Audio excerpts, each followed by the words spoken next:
Voici la deuxième créature des mythes et des légendes que je vais proposer, le Bakekujira. Cette baleine fantomatique et squelettique est un Hokai issu de légendes japonaises. Elle serait l'esprit d'une baleine qui fut chassée par des humains. Elle apparaîtrait les nuits pluvieuses et elle pourrait créer des tempêtes et serait synonyme de malheur à venir. Dans la légende, elle sera accompagnée de poissons et d'oiseaux étranges et recouverte d'algues et de bernacles. Pour le squelette en fil de fer, du coup j'ai dû faire toutes les côtes une à une. Ça a pris un temps monstre, mais franchement ça valait le coup.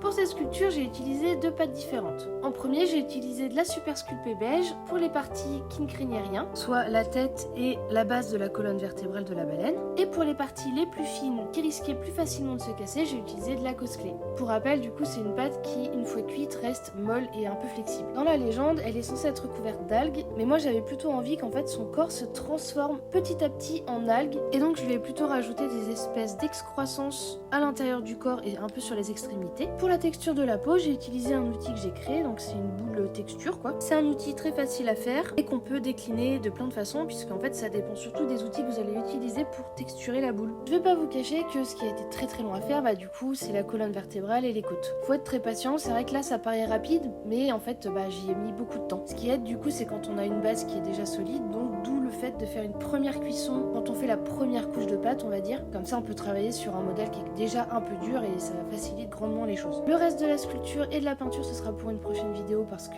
elle m'a pris beaucoup de temps donc c'est trop long. Et je vous laisse sur ce magnifique passage où je cherche mon outil préféré parmi mes 1001 outils.